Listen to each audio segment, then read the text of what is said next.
My parents forced tequila down my throat, told police I was mentally ill. Now they face prison, and I hold the videos that could ruin 5 families. My folks are the most savage people I've ever encountered. From the time I was 10 years old, their idea of quality time was to educate my older brother, Kevin, and me how to drink responsibly. Every Friday night, my father called it training night. We'd gather around the kitchen table as Dad poured shots of tequila and Mom cheered us on, timing how long we could go without making a face. If we gagged or coughed, we'd have to perform push-ups until our arms gave out. The rule was simple.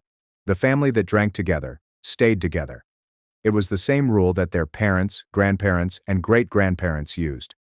I thought it was ridiculous, but my older brother, Kevin, took to it like a fish to water. By the age of 14, he was Dad's favorite drinking companion. They'd stay up until 4 a.m., holding beer pong tournaments in our garage, and Mom would brag to her friends about her son's ability to drink large men beneath the table. When Kevin began showing up to breakfast with shaky hands, Dad simply chuckled and handed him a beer, calling it hair of the dog. The more Kevin drank, the more attention he received, including new gaming systems, concert tickets, and even a motorcycle for his 16th birthday. Meanwhile, I became the family disappointment by default, not because I was failing school or getting in trouble, but because I was a straight-A student, captain of the debate team, working part-time to pay for college, and remaining clean. Mom's favorite remark was, "You know what your problem is? You judge everyone instead of loosening up and having fun." However, it was difficult to take her seriously when she slurred her words and tripped into the furniture. I considered calling the authorities, but I was afraid because my best friend Maris had tried for her own family, and as soon as the social worker left, Maris's father covered her in bruises. So I very much eliminated CPS as an option after that. But then came the day that altered everything. Kevin's 18th birthday celebration. He was hunched over on the porch, joking about the terrible pains in his side that had been hurting him for several weeks. "Probably just need to build more tolerance," he joked, his skin appearing slightly yellow under the porch light. How did Dad respond? He slapped Kevin on the back and pulled out a bottle of $200 scotch that he had been conserving. "It's nothing a good drink can't fix." I swear I thought he was pranking him, but that's when my mother pulled out her iPhone and began video the entire incident for his future children. That's when I realized that if I wanted to survive, I needed to cooperate. I became an Oscar-worthy actress, pretending to laugh at their drunk stories and be hammered when all I was doing was pouring wine bottles into plant pots. The saddest part? It works. I was finally a member of the family. Everything changed after I departed for Oregon State. My randomly allocated roommate was in alcohol addiction treatment, and she introduced me to an entire world of people who could have fun without poisoning themselves. I joined the university sober support group, studied about addiction research, and realized that what happened in my home was not normal family bonding but intergenerational trauma disguised as tradition. For the first time in my life, I felt clear-headed and cheerful. I even started training for marathons, which I couldn't have done while pretending to be hungover every weekend. And during my sophomore year's winter break, I chose to come home for the holidays, which was really crazy and risky. I hoped that this would be the time when I could break the cycle and persuade my family to stop drinking for good. In the days preceding up to it, I did everything I could to ensure that everything ran smoothly. I gathered photographs from my sober friends' gatherings, and even purchased alcohol-free beer and champagne. I kept telling myself not to get my expectations up, but as I packed my car, I couldn't quit thinking about how we'd all finally get along like a family. Dad slapped a beer in my hand as soon as I got through the door. "There's our college party girl." When I gently declined, explaining that I was preparing for a race, Mom's countenance darkened. "Oh, so you're one of those now? Too good for your own family?" The night continued from there. When I tried to go to bed early, they followed me into my room with a bottle of tequila. "You're not ruining Christmas by being a sanctimonious switch," Mom said with irritation. What occurred next is still causing me nightmares.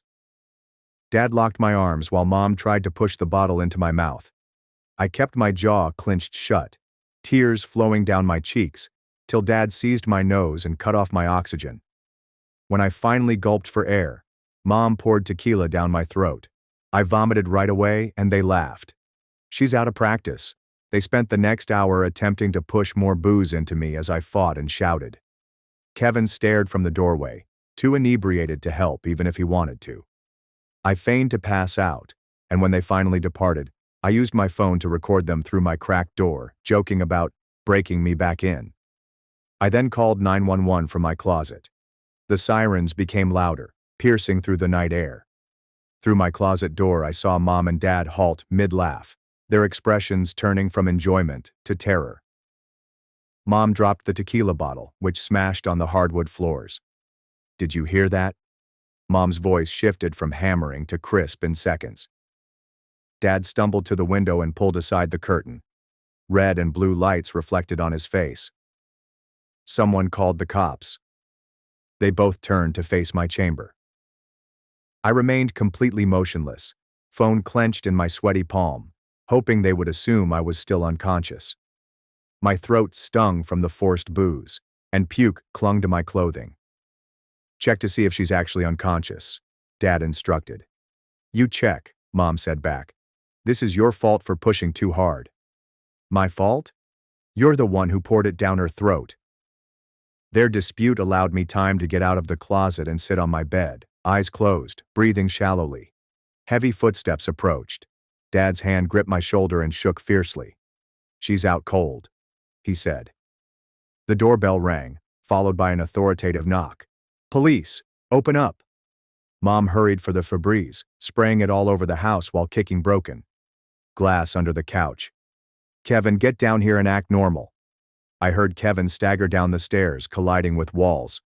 Through barely open eyelids, I saw him grab the banister, his entire body trembling. Even in the low light of the corridor, his skin was a sickening yellow. "Stand up straight," Dad snarled, hitting Kevin on the back. "Remember, we were just having a quiet family evening." The knocking became more intense. "Police, we need you to open this door." Dad smiled like a salesperson when he opened the door.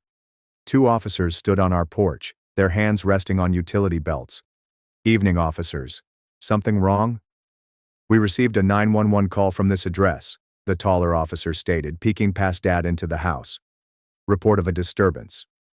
"Must be a mistake," Dad remarked calmly. "We're just having a quiet family night." That's when I entered. I stumbled out of my room, vomit still staining my Oregon State hoodie, throat raw and stinging.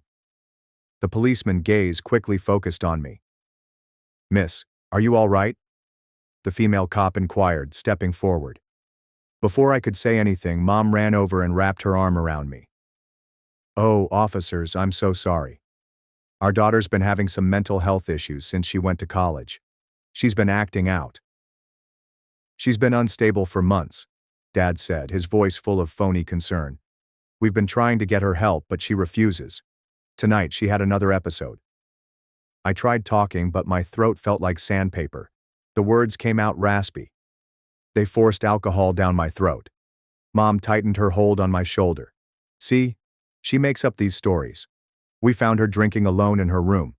We think she's having a breakdown." Officers exchanged looks. The male cop addressed me immediately. "Miss, we need to speak with everyone separately. Can you come outside with Officer Martinez?" As I approached the door, I noticed Kevin debating between following me and staying with our parents. His hands shook furiously and he continued to touch his side where the pain was tormenting him. His devotion flickered in his bloodshot eyes like a dying light bulb. Officer Martinez spotted the vomit on my clothes right away while we were outside on the porch. "What happened tonight?" I took out my phone with shaky fingers. "I have a video. They held me down and forced tequila into my mouth." Behind us, through the window, I could see Mom gesticulating violently while Dad chatted with the other cop. She continued pointing at me and shaking her head. Mrs. Chen, our neighbor next door, stared through her slats, undoubtedly wondering what the family was up to now. "Can I see the video?" Officer Martinez inquired gently. I played the recording. Even through my open door, I could hear my parents joking about breaking me back in, their voices inebriated but distinct. Officer Martinez's expression darkened. "We need to see this," she said to her partner. Mom's shriek shattered the darkness. That's taken out of context. She's editing things to make us look bad. Where's your warrant? Dad shouted, his pleasant salesman persona fading. You can't just come into our home and accuse us of things based on our mentally ill daughters. Illusions. The male officer spotted Kevin slumped against the wall, his complexion waxy and yellow, even in the porch light. Sir, is your son all right? He appears to be in medical distress. He has the flu, Mom replied hastily. Just the flu. Kevin, tell them you're fine. Kevin opened his mouth, then closed it. He stared at me first, then at our parents, and then back at me. His silence spoke volumes, yet he couldn't force himself to decide. We need paramedics here, Officer Martinez stated over her radio. Possible alcohol poisoning and medical emergency. This is ridiculous, Dad remarked, his voice rising. I golf with Sheriff Patterson every Sunday. This is all a misunderstanding between family members. My daughter's just bitter because we had to cut her off financially. She's always had this holier-than-thou attitude about drinking. While we waited for the paramedics, Mom's fingertips brushed over her phone. Within minutes, my phone began to buzz with texts from aunts, uncles, and cousins. Traitor, how could you do this to your parents? Your mom says you're having a breakdown. Get help. The paramedics arrived and quickly proceeded to examine me. One shone a light down my neck as I told what had happened. The searing sensation caused me to cringe. Chemical burns consistent with forced alcohol consumption, the paramedic informed the officers. She needs to be checked at the hospital. She did it to herself, Mom said. For attention, she's always been dramatic. Kevin's hand returned to his side, a grimace on his face. The medical team detected the movement. Sir, we should examine you as well, the paramedic told Kevin. He's fine, Dad stated confidently. Just the flu. But under the bright porch lights, Kevin's condition was impossible to ignore. The yellowing of his complexion, the quivering of his hands, and the way he repeatedly touched his side. The paramedics recognized all of the traditional indicators immediately. How long have you been experiencing abdominal pain? The paramedic questioned Kevin straight. Kevin stared at Dad and murmured, Few weeks. It's nothing, you know, Dad responded, changing the tone to casual chat.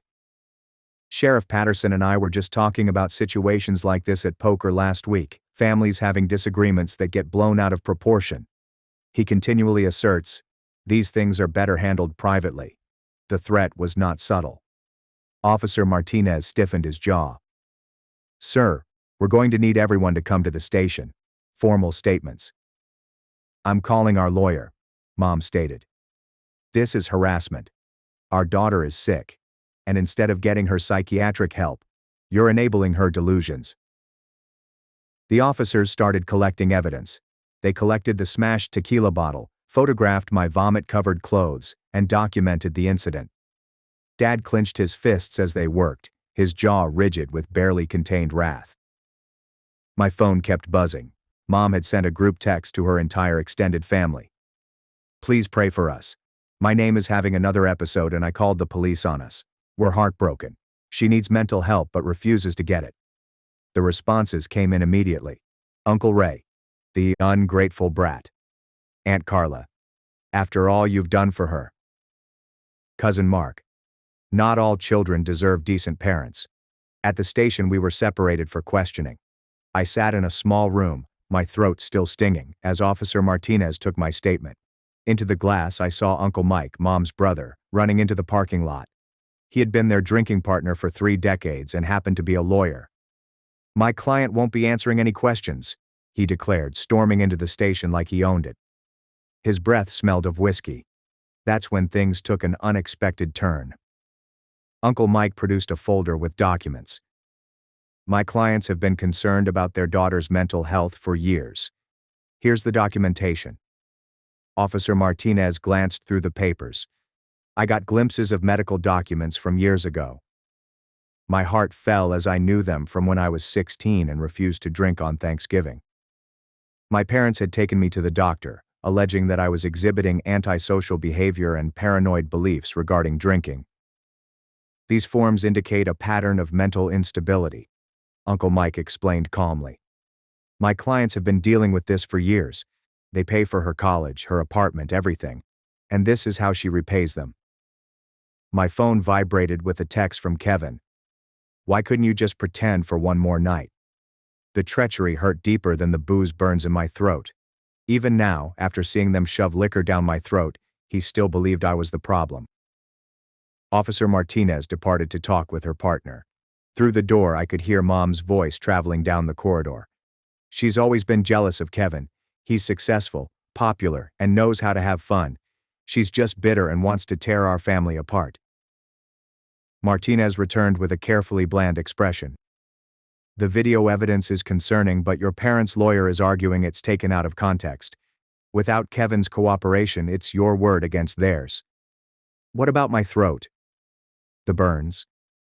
They're claiming you did it to yourself, that you've done things like this before for attention. I thought about Maris, how her bruises had not been enough to keep her safe, and how the system had failed her. Now it was failing me, but in a different way. My parents had learned from families like Maris's to leave psychological rather than apparent damages.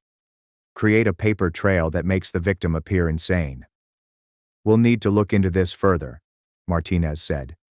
In the meantime, do you have somewhere safe to stay? Safe. The word felt strange. Home had never been safe, but now my parents had ensured that it would be. They had already launched a campaign to turn everyone against me. By tomorrow, I'd be the ungrateful daughter who called the authorities on her beloved parents, the mentally disturbed teenager who needed assistance but refused to accept it. My phone flashed up with a Facebook notice. Mom had created a public post. Please pray for our family tonight. Our daughter is struggling with mental health issues and addiction. We love her so much but don't know how to help her anymore. She called the police on us tonight after we tried to stop her from drinking. Alone in her room. Our hearts are breaking. Comments were immediately coming in. Family, friends, neighbors, and bowling league members all offered prayers and support to my poor parents dealing with such a troubled child. I scrolled through, seeing my reputation erode in real time. Then I saw something that made my blood turn cold.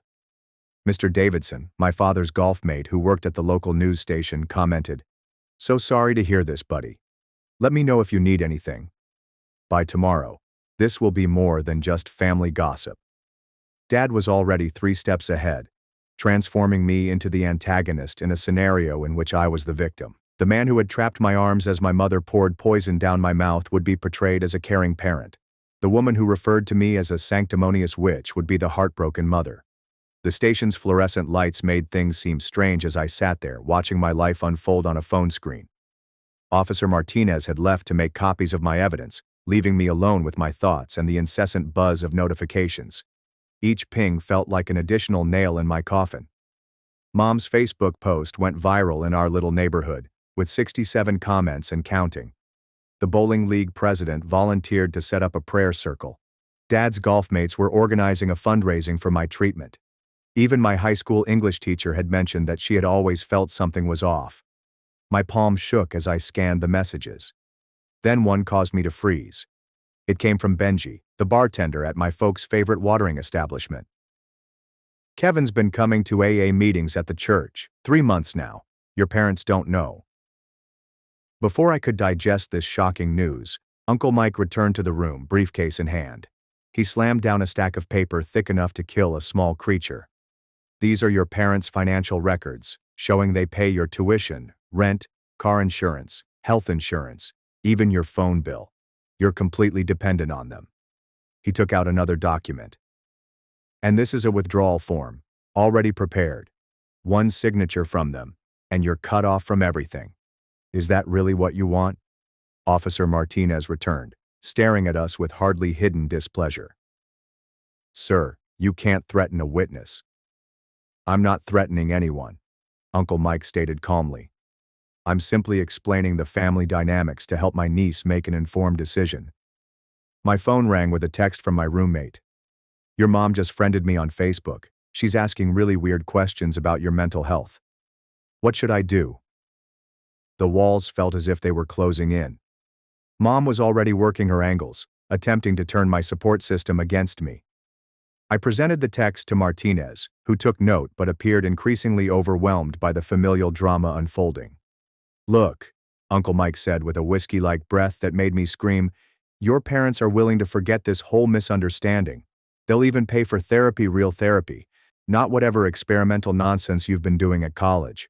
All you have to do is admit you were confused about what happened tonight." Confused? My voice broke. They held me down and forced alcohol down my throat. "You were hammered," he said simply. "Memory plays tricks. Maybe you had a few drinks to calm your nerves about coming home. Things got out of hand, and your parents tried to help. These things happen." Officer Martinez's companion knocked and entered. "We need to transport the brother to the hospital. His condition is deteriorating." Through the doorway, I saw Kevin being loaded onto a gurney. His complexion had become yellow and he clutched his side. For a brief time our eyes connected and I saw fear, genuine panic. "Kevin!" I attempted to stand, but Uncle Mike blocked my way. "He'll be fine," he explained. "Just need some fluids. The stress of tonight hasn't helped his flu." But I knew better. I had done significant research on liver illness after observing Kevin's symptoms months ago. Jaundice, abdominal pain, and tremors. He was in terrible difficulty. Martinez sensed my distress. "We'll make sure he gets proper medical attention." "His liver is failing," I exclaimed. "He needs to be evaluated for transplant eligibility. Please tell the doctors to run a full hepatic panel." Uncle Mike's face clouded. "Now you're playing doctor? This is exactly the kind of delusional behavior your parents have been dealing with." My telephone rang. Dad's contact photo from last year's 4th of July party, showing him drinking a beer, filled the screen. Against my better judgment, I responded. "Are you happy now?" His tone was icy. "Your brother's being taken to the hospital because of the stress you've caused. If anything happens to him, it's on you. He's sick because you've been poisoning him since he was 10. We gave him a family tradition to belong to. You're the one who rejected us, who thinks you're better than everyone else." Mom's voice rang out in the background. "Tell her about the diary." My blood became chilly. "What diary?" "The one you kept freshman year of high school," Dad explained. "Where you wrote about how much you hated us, how you fantasized about running away, how you wished you had different parents. We kept it, in case we ever needed to show people who you really are." The call went dead. I stared at the phone, remembering the diary. I'd stashed it under my mattress, full of the standard teenage anger and frustration that any kid writes when forced to watch their parents wobble about drunk every night. But, taken out of context. "I need to go," I told Martinez. "My brother needs me at the hospital." "You're free to go," she told you. "But I strongly advise against contact with your parents right now." Uncle Mike smirked. "She's right. In fact, I'll be advising my clients to seek a restraining order if you come near them, for their safety." Outside the station, the December air felt like small needles in my lungs. I sat in my car, the heat blasting, trying to figure out my next step. My phone vibrated with a notification from the bank app. My checking account, which had $3,000 this morning, suddenly shows $478.03. What is the tuition payment for next semester? Gone. What happened to the rent money I saved? Transferred out. Even the $500 emergency reserve I had in a separate savings account had been depleted, everything except what I received from my part-time work at a separate bank. I drove to the hospital, dazed. The emergency department was overflowing with holiday catastrophes, kitchen burns, decoration-related injuries, and more than a few alcohol-related occurrences. I located Kevin's room after convincing a sympathetic nurse that I was his sister.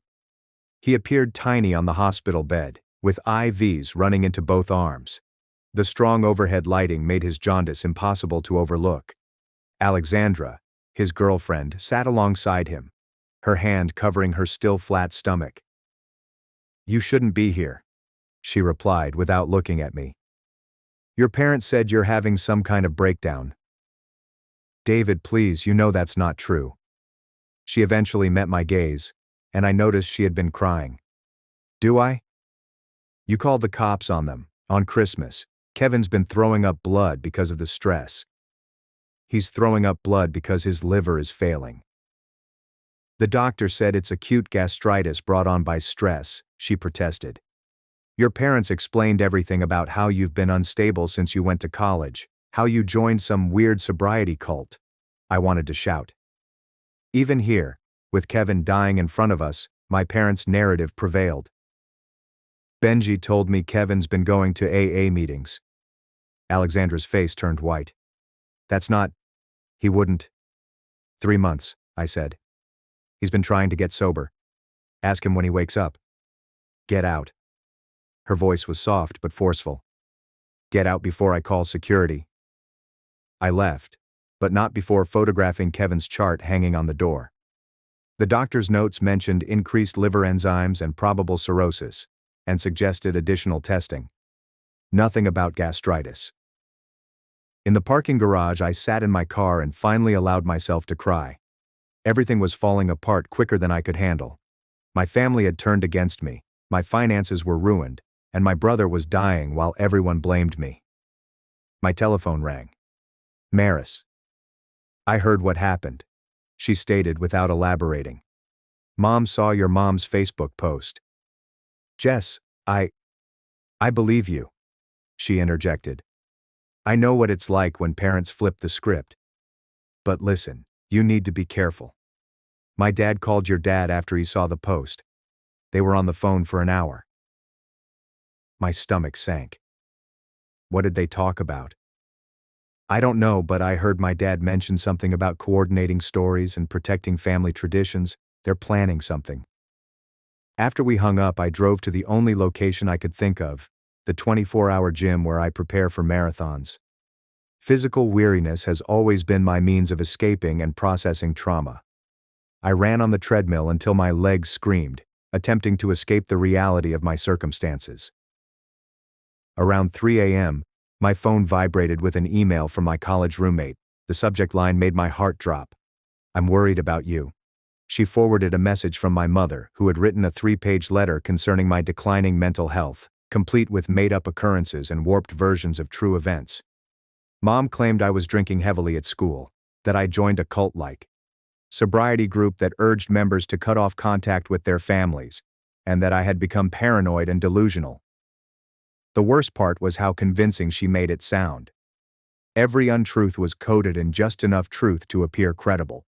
Yes, I attended a sober support group, but it was not a cult. Yes, I have been estranged from my family, but not because I was unstable.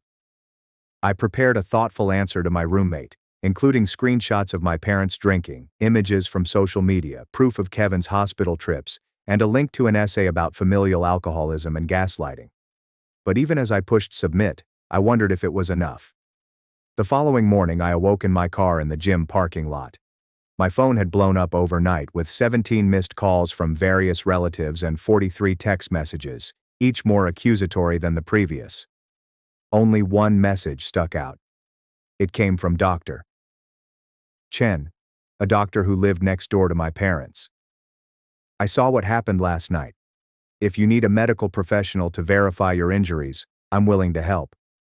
Your parents have been a danger to themselves and others for years. Hope flared in my chest. Finally, someone who could corroborate my account. I replied right back, agreeing to meet her at a coffee shop near the hospital. Dr. Chen appeared exhausted when she arrived, still wearing her scrubs from the night shift. I've been debating whether to get involved, she admitted, clutching her coffee cup. But when I saw them dragging Kevin to the car last month after he collapsed in the driveway and they refused to let me help, I couldn't stay silent anymore. She brought out her phone and showed me footage she had taken with her security camera. My folks have been pummeled on numerous occasions. Driving. Kevin was taken into the house unconscious. Even a video of my father threatening a delivery man who commented on his drinking. I've been documenting things for 2 years, she told me. I kept thinking someone else would report it, but everyone just enables them. The whole neighborhood treats it like a joke. We spent an hour reviewing her evidence. She even kept a thorough list of incident dates and times. It was incriminating information, if anyone would listen. The problem, she informed me, is that your parents have connections everywhere. The sheriff, the mayor, half the city council. They've spent decades building relationships lubricated by alcohol and money. My phone vibrated, a message from an unknown number. This is Benji. Can't use my regular phone. Your parents just came to the bar. They're meeting with 5 other families. I heard them mention unified front and protecting our way of life. Be careful. Dr. Chen read the message over my shoulder. 5 families, I announced. I knew precisely who they were referring to. The Johnsons, Patterns, Williamses, Garcias, and Thompsons. All families with children around Kevin's and my age. All families who hosted their own training nights. All families have secrets to keep. They're circling the wagons, I told them. Dr. Chen's demeanor was dismal. You've threatened more than just your parents. You've threatened an entire culture of normalized alcoholism. My phone dialed. Kevin's number. I responded promptly. You need to stop. His voice was faint and raspy. Whatever you're doing, just stop. Kevin, you're in the hospital with liver failure. I'm fine. The doctors overreacted. Mom and Dad explained everything. I've just been stressed about the baby. Kevin, please. Benji told me about the AA meetings. Silence. Then, I don't know what you're talking about. You're confused. Mom's right. You need help. They got to you. No one got to me. I'm just tired of you causing drama. If you really cared about me, you'd apologize and come home. The call went dead. I stared at the phone, feeling as if I had been punched. Even as he lay dying in a hospital bed, Kevin was unable to break free. Dr. Chen gently placed his hand on my arm. Addiction isn't just physical. The psychological chains are often stronger. What do? Everyone thinks I'm crazy. My own brother won't support me. You survive, she stated simply. You document everything, and you wait for the truth to come out. It always does, eventually. But I wasn't certain I could wait. My education fund was depleted. My family had turned the entire neighborhood against me, and Kevin was becoming ill by the day while everyone pretended everything was fine. I spent the remainder of the day attempting to recover what I could. My manager at the college bookstore agreed to offer me additional hours when I returned. My academic advisor assisted me in applying for emergency financial aid. The Sober Support Organization launched a GoFundMe campaign that raised $500 inside the first hour. However, for every stride forward, my parents pulled me back 2 steps. Mom called my employer and informed my management that I was mentally unstable and perhaps violent. Dad contacted my teachers, expressing concern about my mental health and recommending I take a medical leave. That evening, the pivotal moment arrived. I was at a poor motel, the only location I could afford with my remaining funds, when the cops knocked on my door. 2 officers that I didn't recognize stood outside. We need you to come with us, the older one explained. Your parents have filed for an emergency psychiatric hold. They're concerned you might harm yourself or others. I felt the ground shift beneath me. I'm not suicidal. I'm not dangerous. They're lying. Ma'am, we have statements from multiple family members and community members expressing concern about your behavior. You called 911 making false accusations. You've been harassing your hospitalized brother, and your parents say you've been making threats. None of that is true. But it didn't matter. The paperwork was in order, and it was signed by a judge who, it turned out, was a member of my parents' bowling league. I was handcuffed and placed in the back of the police car, where I could see the motel shrink in the rear window. The psychiatric facility was 1 hour away.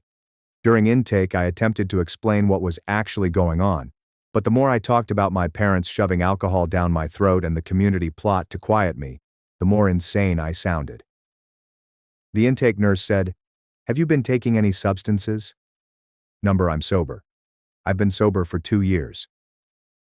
Your family says you've been drinking heavily. They're lying.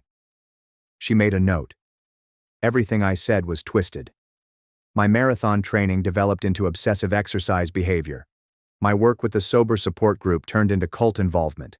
My documentation of Kevin's sickness became obsession and stalking. I was put in a sterile room with another patient who spent the entire night chatting to unseen persons. No phone. There was no way to reach anyone who could verify my story. Only me and the dawning understanding that my parents had won this round. The following morning, a psychiatrist interviewed me. Dr. Patel was young, presumably just out of residency, and he appeared to listen. I carefully stated everything, keeping to facts and avoiding anything that could seem crazy. Your parents have provided quite a bit of documentation, he continued, scrolling through a huge file, including diary entries where you express hatred towards them. From when I was 15, every teenager writes stuff like that. They also have videos of you pretending to be intoxicated at family gatherings. My heart fell. The Oscar-worthy performances I had given to fit in were now used against me. I was pretending so they'd leave me alone about not drinking. So you were being deceptive. Every truth I shared sounded like a symptom. Every explanation seemed like an excuse. I was stuck in a web spun by my family, and the more I struggled, the more entangled I became. There's someone who can verify my story, I said anxiously. Dr. Chen, our neighbor. She has security footage. Dr. Patel made a note. We'll look into that. But I could see by his expression that he had already made up his mind. I was simply another patient with family troubles, potentially having a breakdown, and clearly in need of care. The 72-hour hold seemed like 72 years. There is no news from the outside world. I had no idea if Kevin was okay, if my college was safe, or if anyone was fighting for me. Just group therapy sessions where I had to pretend to accept my problems to avoid being obstinate. On the third day, just as I was beginning to worry I'd be confined there eternally, Dr. Patel summoned me to his office. His expression was odd, perplexed, and possibly even apprehensive. We spoke with Dr. Chen, he stated. She provided some interesting footage. We also received calls from several members of your college support group, your academic advisor, and your employer. Their version of events differs significantly from your family's. Relief washed over me. So you believe me? I believe there's more to the situation than initially presented. However, your parents remain your medical proxy since you're on their insurance. They're insisting on continued treatment. They can't keep me here if I'm not a danger to myself or others. But they can make things difficult. I'm going to recommend discharge, but I strongly suggest you have a plan in place somewhere safe to stay, continued therapy, and distance from the conflict. He was correct. I couldn't return to the motel where my parents knew I was staying. I could not go to the hospital. They'd undoubtedly received a restraining order by now. I was basically homeless, broke, and alone. But I was free. Dr. Patel arranged for a social worker to drive me back into town. Throughout the ride, she handed me my phone, which had been kept throughout my intake. The screen displayed communications from the previous 3 days. Most of them were from my parents' flying monkeys, telling me to seek assistance, to stop causing harm to my family, and to consider what I was doing with Kevin. But sprinkled among them were lifelines. Maris. Your parents tried to convince my father to believe you were unstable as a child. He refused. Stay strong. My marathon coach. Your position on the team is certain. Do not let them break you. Benji. Kevin's been asking for you. He's scared. And most surprisingly, a message from David. I'm sorry. You were right. Kevin told me everything. He needs you. My social worker dropped me off at the hospital. I virtually rushed into Kevin's room, scared of what I could discover. The ICU was a different world than the regular ward. Quieter, more serious, and filled with the steady beep of life-saving machinery. Kevin was barely awake. Tubes went everywhere, including oxygen, IVs, and monitoring devices. His skin was the color of old paper, and his eyes were hazy, unfocused. You came, he muttered. Of course I came. Mom and Dad, they brought me beer yesterday. Said it would make me feel better. Tears flowed from the corners of his eyes. I could not say no. I never can. Kevin, I am dying. The statements came out as factual. The doctors won't say it, but I can feel it. My body's shutting down. I clasped his hand, mindful of the fourth. We'll get you on the transplant list. There's still hope. Mom and Dad won't consent. They say I just need to tough it out, that our family doesn't believe in taking parts from dead people. The savagery stole my breath away. They would rather see their son die than accept that a family tradition had ruined his liver. David sat in a corner, her cheeks swollen from sobbing. I tried to talk to them. They said, if I keep pushing, they'll make sure I'm declared an unfit mother. They can't do that. Can't they? Look what they did to you. 3 days in a psych ward because you told the truth. She was correct. My parents had demonstrated that they would annihilate anyone who challenged their story. Even their own children, and particularly their own children. A nurse entered to check Kevin's vital signs. She looked at the readings and grimaced. His numbers aren't good. Has the family made a decision about the transplant evaluation? They're still thinking, Kevin remarked hesitantly. The nurse's look indicated that everything was running out. Kevin turned to me once she had left. I need you to do something. In my apartment, there's a box under the bed. Everything's in there, recordings from AA meetings, journal entries, medical records I've been hiding. If something happens to me, nothing's going to happen to you. Promise me. His grip tightened with unexpected vigor. Promise you'll use it. Don't let them do to others what they did to us. I vowed, despite my broken heart. My older brother, who once carried me on his shoulders and showed me how to ride a bike, was preparing for an unnecessary death. I left the hospital as visiting hours ended, holding Kevin's apartment key in my palm. The weight of his faith was heavier than anything I'd ever held. As I drove through the dark neighborhoods, I understood it was no longer only about saving Kevin.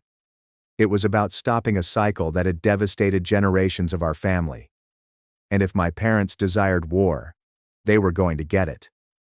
I stood outside Kevin's apartment building, his key chilly in my hand. The December wind sliced through my torn state hoodie as I climbed the stairs to the 3rd level. Inside, the air smelt of sour beer and desperation. Empty bottles covered every surface. I located the box right where he said it would be. My hands trembled when I opened it. A thick stack of 3-month-old notebook entries, each chronicling his attempts to quit, and ending with, Mom and Dad found out, or, they showed up at the meeting. He had withheld medical documents from our parents, which indicated liver enzyme levels that would have terrified any doctor, and at the bottom, a USB drive titled Insurance. I plugged it in Kevin's laptop.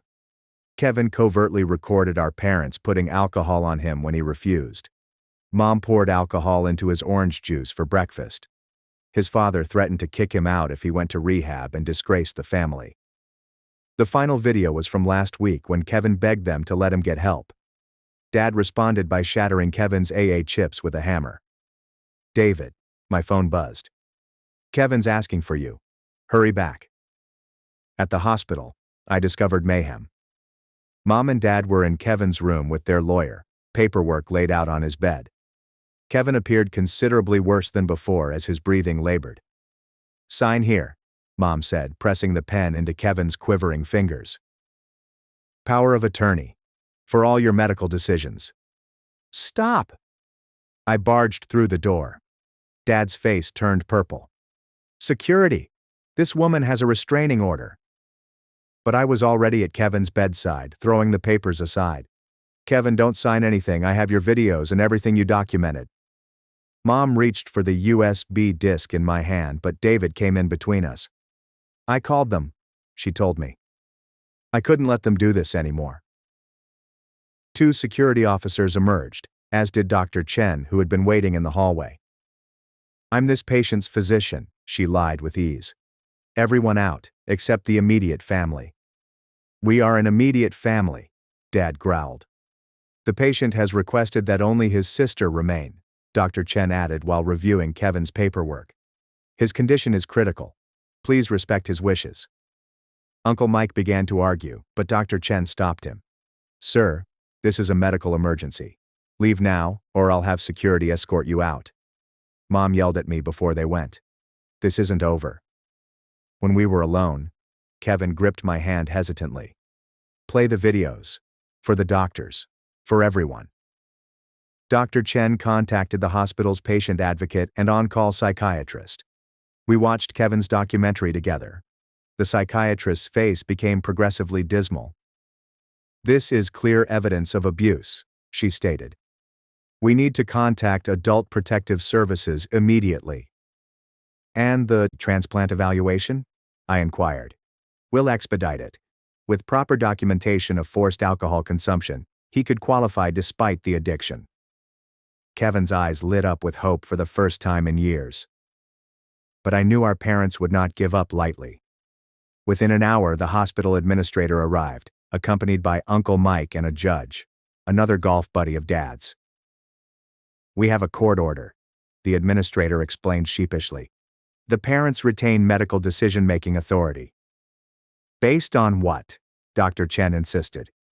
"Based on their daughter being mentally unstable and manipulating their son," the tribunal's judge stated. "I've seen the documentation." I grabbed out my phone and began recording. "Your Honor, are you aware that you've been playing golf with my father for 15 years? That you attended his birthday party last month, where he served alcohol to minors?" The judge's face reddened. "Young lady, you're bordering on contempt." "I'm bordering on the truth," I replied. "How much has my father paid for your campaign contributions?" Uncle Mike snatched my phone, but the video had already been uploaded to the cloud. The hospital administrator appeared uncomfortable.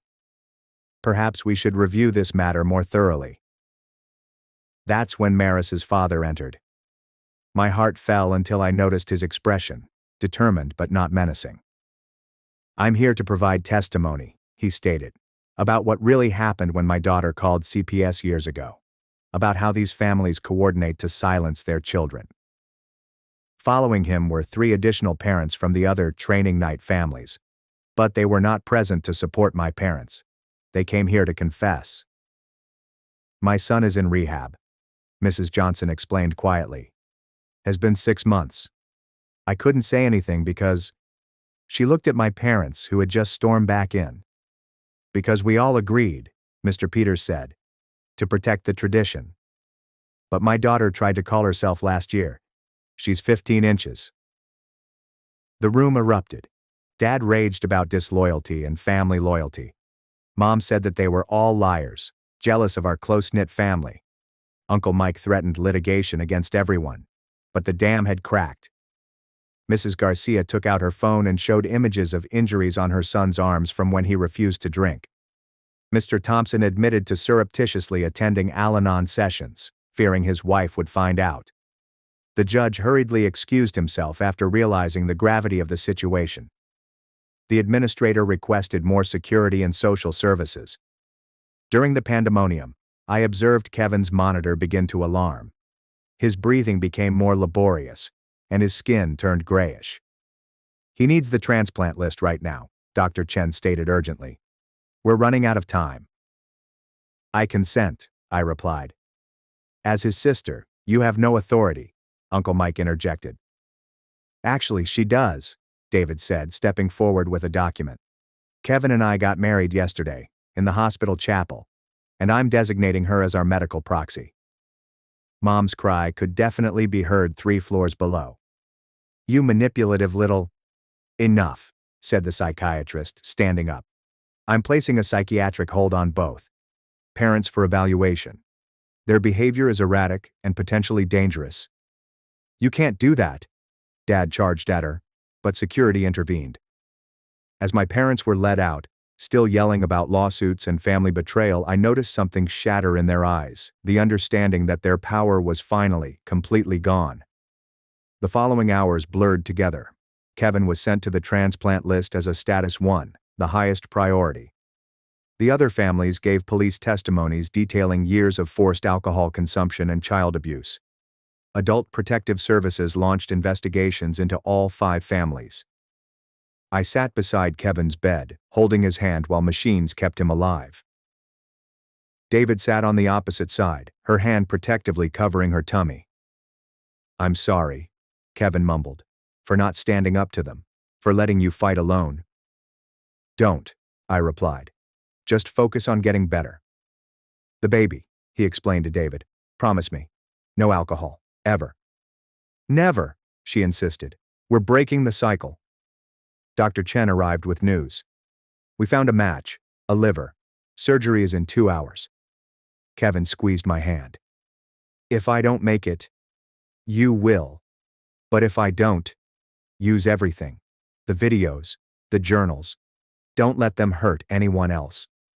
2 hours later, they wheeled him into surgery.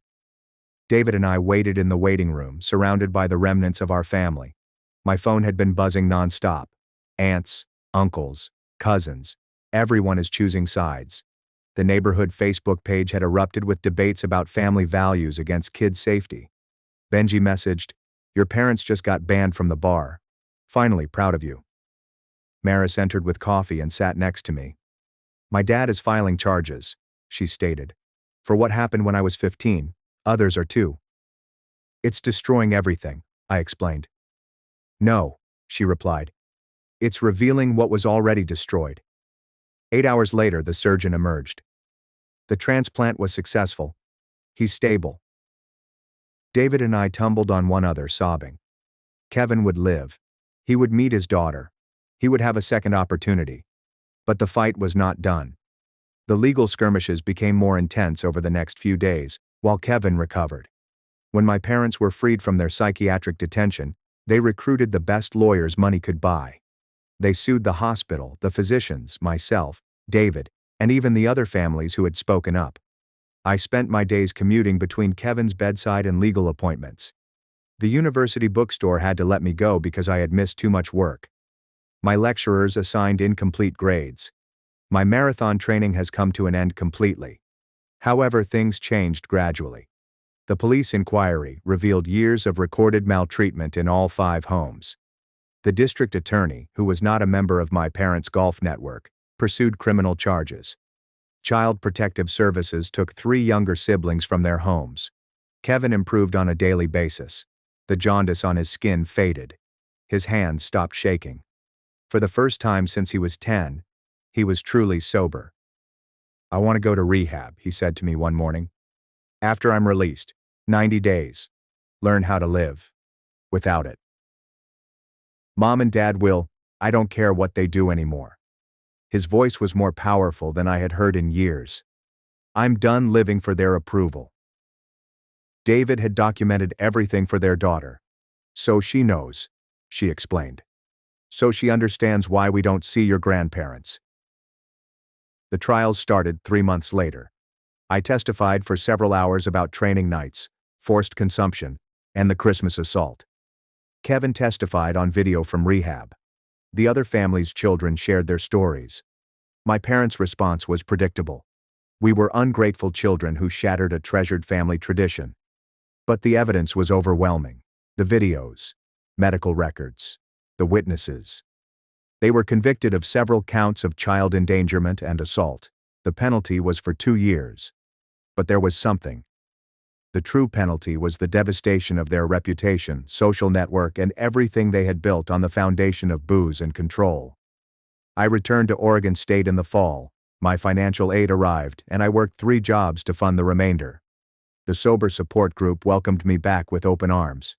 Kevin graduated from rehab and began attending regular AA meetings. He acquired a job at a treatment center and used his story to help others. David gave birth to a healthy daughter, Isla, who would never experience the taste of alcohol shoved down her throat. The 5 families scattered. Some sought assistance. Others presumably moved to start their destructive customs somewhere else. The neighborhood felt different, quieter, as if a communal hangover had finally subsided. I completed my marathon that spring. My time was dreadful. I had lost months of training. But I crossed the finish line. Maris cheered on the sidelines. Kevin couldn't make it. He was presenting at an AA convention, but he texted, "Proud of you. Mom and Dad saw your race announcement in the paper. They're furious you're flaunting your lifestyle." Perfect. We did not speak with our parents after their discharge. They relocated 2 towns away, began attending a new church, and informed everyone that their children had abandoned them for no reason. I occasionally hear through the grapevine about their current narrative. We were drug addicts who had unjustly accused them, or ungrateful children who have ruined their life for money. But Kevin was alive. Isla was healthy. The cycle was broken. On the 2-year anniversary of that Christmas night, I got a text from an unknown number. It was a photo of Kevin holding Isla during her second birthday party. Sober, smiling, alive. The message reads, "Thank you for fighting when I couldn't. K." I stared at the photograph for a long time. We had lost our parents, our extended family, our childhood home, our heritage. But Kevin remained sober. Isla would grow up safely. The generational curse came to an end with us. I typed back, "Worth it." And it was. Every lost relationship, every judicial struggle, every sleepless night. Kevin was alive and free. Because Isla would never sit at the kitchen table at the age of 10, learning to drink shots as her parents cheered. The cycle was broken, the price was everything, and I paid, again.